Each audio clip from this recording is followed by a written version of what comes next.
En estos tiempos en que el mal anda desatado por el mundo, cada vez más cristianos están preocupados por realizar oraciones de liberación, porque han tomado conciencia que estamos en medio de una batalla espiritual.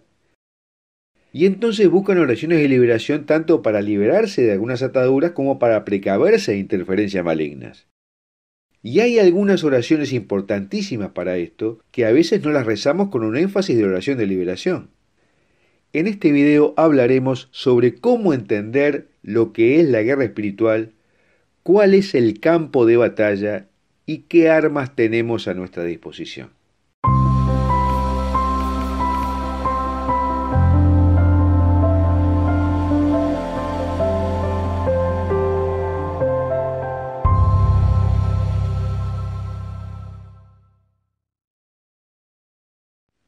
Guerra o batalla espiritual es una frase que usan los cristianos, pero la verdad es que muchas personas no saben completamente qué es o qué hacer al respecto.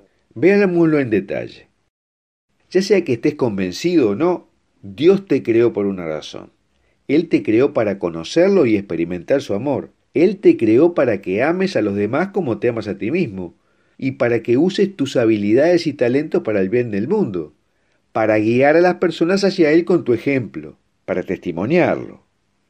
Sin embargo, Dios tiene un enemigo mucho menos poderoso que Él, pero enemigo al fin, conocido como Satanás o el diablo. Y debido a que es un enemigo de Dios y del pueblo, a veces se lo conoce simplemente como el enemigo, y como busca hacer el mal también se le llama el maligno. Satanás está comprometido a evitar que las personas conozcan a Dios y confíen a Él sus vidas, y también a hacerte la vida complicada y miserable. Las tácticas del enemigo pueden diferir dependiendo si alguien es cristiano o no, pero su propósito final siempre es evitar que las personas experimenten el amor de Dios y vivan en paz y con tranquilidad. La Biblia enseña que hay tres fuerzas que están luchando contra Dios por la propiedad de tu corazón: el mundo, la carne y el diablo. Pero afortunadamente Dios es más fuerte que todos ellos.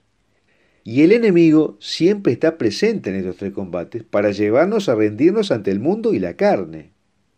Cuando hablamos de carne nos referimos a los apetitos naturales y físicos. Los intentos del diablo de desviarnos de nuestra relación con Dios se remontan al comienzo de la historia humana. Fue el autor de la primera tentación que enfrentó la humanidad, la tentación de Adán y Eva que leemos en el Génesis 3. Este diablo es real, es resuelto y peligroso. Es más astuto que cualquier animal salvaje. Él viene junto a ti fingiendo ser un aliado. Él te engaña tratando de ocultar la verdad de que Dios te habla. Intenta plantar dudas en tu mente sobre las cosas que Dios ha dicho. Él quiere que pienses que Dios te está restringiendo cuando en realidad te está protegiendo. Él te alienta a rebelarte contra Dios, diciéndote que mereces ser la máxima autoridad en tu vida. Él usa tu orgullo y tu sentido de vergüenza para volverte en contra de los demás. Pero Dios es infinitamente más poderoso. Y si sientes que solo Dios podría ganar la batalla espiritual que estás luchando, tienes razón. Entonces, tráelo a Él en la oración y déjalo hacer lo que mejor hace, pelear tus batallas. La Biblia dice que el Señor luchará por ti y que Jesús ya ganó la victoria final al derrotar a la muerte en tu nombre en la cruz. Pero hasta que Jesús regrese o te llame al final de tus días, la guerra espiritual seguirá siendo una realidad en tu existencia. Pero Dios quiere que experimentes una sensación de victoria en las batallas que enfrentas. Y la oración es el medio elegido por Él para ofrecerte esto. Es por eso que a menudo se dice que la victoria en este conflicto se gana de rodillas. Y una de las armas centrales en la batalla espiritual que Jesús nos dejó fue el Padre Nuestro.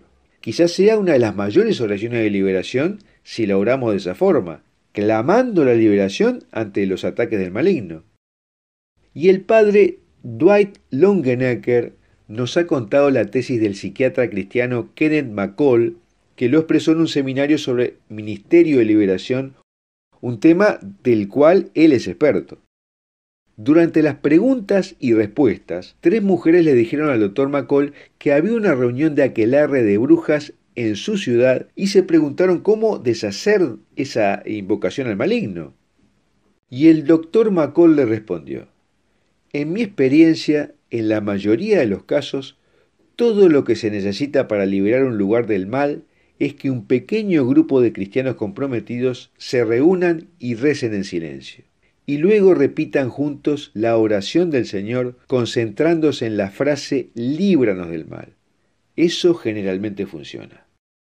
Esta no es una forma habitual en que los cristianos rezan el Padre Nuestro, y a veces se enredan en largas oraciones de liberación sin comenzar primero por el Padre Nuestro. De modo que en la medida que todos los cristianos bautizados están llamados a ser soldados en la batalla espiritual, el uso consciente de la oración del Señor como oración de liberación es una forma práctica y realista de combatir el mal, y ya lo veremos.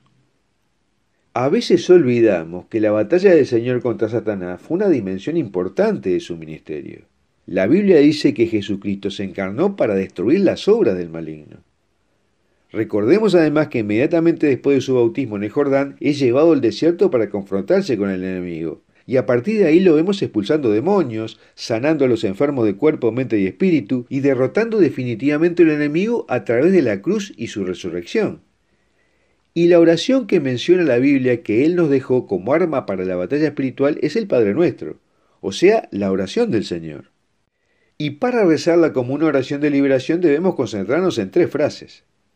La primera es, perdona nuestras ofensas así como nosotros perdonamos a los que nos ofenden. Primero pedimos perdón por nuestros pecados, y a continuación nuestra acción de perdón va dirigida hacia los demás. Cuando decimos, como nosotros perdonamos a los que nos ofenden, somos conductores del perdón de Dios que fluye a través de nosotros hacia los demás.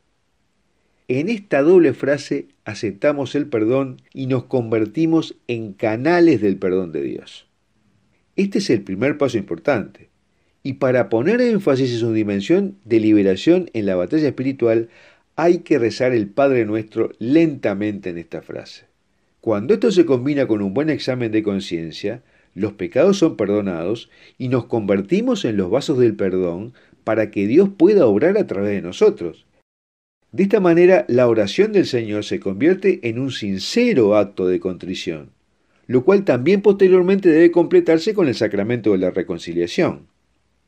La segunda frase en la que debemos prestar atención como oración de liberación es no nos dejes caer en la tentación. Por tentar no nos referimos solamente a la atracción que sentimos hacia el pecado, sino que nos estamos refiriendo también a la tentación activa que Satanás pone ante nosotros a través de la carne y del mundo. En otras palabras, esto significa el mensaje: Señor, defiéndenos del ataque del maligno. O si se quiere, manténnos a salvo del continuo atractivo del mal. Llévanos a la luz y lejos de la oscuridad. Y en ese sentido, esta segunda frase está relacionada con la tercera porque ahí nos enfocamos definitivamente en la frase líbranos del mal. Esta es la frase más poderosa de liberación del Padre Nuestro y significa pedirle al Señor que nos libere de la esclavitud del mal. La esclavitud del mal no es solamente posesión demoníaca explícita, sino que todas las adicciones y pecados particulares a los que estamos atados y también las dudas, los temores, nuestras inseguridades. Por lo tanto, también está relacionado con algunos hábitos destructivos como nuestra baja autoestima, la depresión, el miedo, la ansiedad, que son cuadros en los que siempre existe una dimensión espiritual, porque los espíritus malignos siempre están atentos para impedir la plenitud de la salud y el bienestar espiritual de las personas. Por lo tanto, aquí queda claro que podemos combatir el mal a través del uso consciente e intencional de la oración del Señor para recibir y dar perdón. Orar por la liberación de la tentación y la liberación de los poderes oscuros que nos acechan. Pero también la oración del Señor puede usarse de esta manera no solo para nosotros, sino como una intercesión para los demás. Es un acto de misericordia orar por otros que están esclavizados y pedirle al Señor que nos libere. Esta oración nos une con lo que Él oró. Esto es por lo que Él oró. Y este aspecto de la oración de liberación del Padre Nuestro es la dimensión más importante y más descuidada de la oración del Señor. Cuando esta oración se dice de manera humilde, en silencio y lentamente, unimos nuestras oraciones con las suyas y por lo tanto unimos nuestra voluntad con la suya para la salvación del mundo y la liberación de las almas. Bueno, Hasta aquí lo que te quería contar sobre la necesidad de orar por liberación y por qué razón el Padre Nuestro es la oración básica de liberación. Y me gustaría preguntarte si tú rezas el Padre Nuestro haciendo hincapié en estas tres frases con contenido de liberación de las que hemos hablado. Si quieres leer el texto completo de este video, lo puedes ver en un link que te dejo en la descripción de este video en YouTube. Y si te gustó este video, suscríbete a nuestro canal de YouTube haciendo clic en la campanita de notificación que dice todas y compártelo con tus amigos porque contiene una buena recomendación.